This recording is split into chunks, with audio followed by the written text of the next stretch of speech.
Hello friends, welcome back to my channel. आज हम देखेंगे हिंदी ग्रामर का अध्याय 13 अविकारी शब्द अवयव।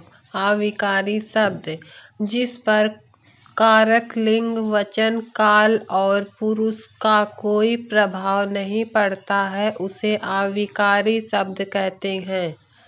जिस पर कारक, लिंग, वचन, काल और पुरुष का कोई प्रभाव ना पड़े उसे अविकारी शब्द कहते हैं। अविकारी शब्द के भेद।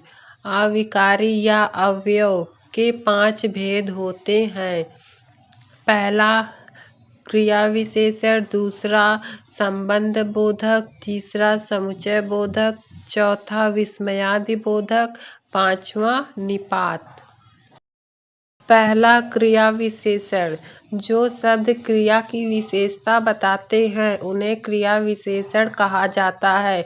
जो शब्द क्रिया की विशेषता बताता है उसे क्रिया विशेषण कहा जाता है।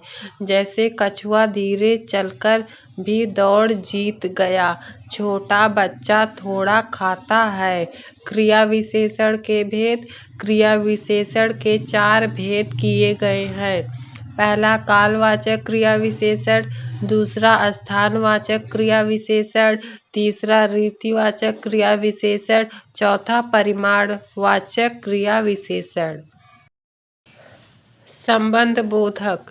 जो अविकारी शब्द संज्ञा या सर्वनाम का वाक्य के दूसरे पदों के साथ संबंध जोड़ते हैं उसे संबंध बोधक कहते हैं। जो अविकारी शब्द संज्ञा या सर्वनाम वाक्य के दूसरे पद या वाक्य को जोड़ने को के साथ संबंध को जोड़ते हैं उसे संबंध बोधक कहते हैं। जैसे पेड़ के नीचे यात्री विश्राम कर रहा है।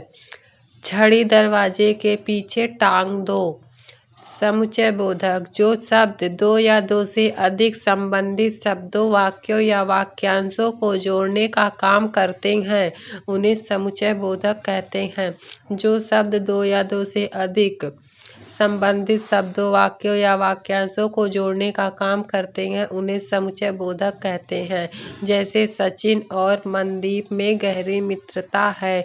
यदि तुम जाओ तो मुझे भी साथ लेते जाना। इसमें और तो यह वाक्यों को या शब्दों को जोड़ने का काम कर रहे हैं, इसीलिए यह समुच्चय बोधक है।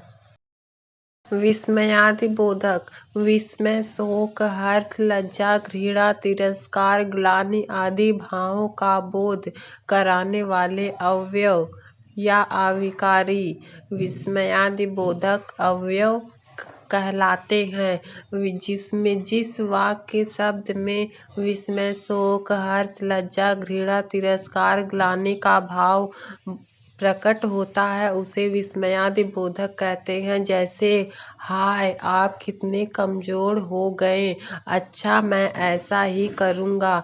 निपात।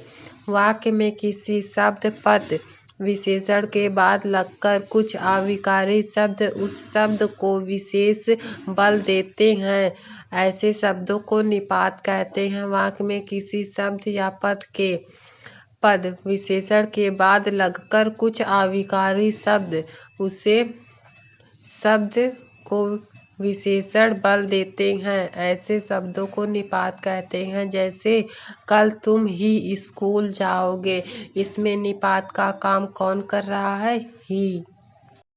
अगर आपको वीडियो थोड़ी सी भी पसंद आई हो तो प्लीज़ चैनल को सब्सक्राइब करना ना भूलें। Thank you.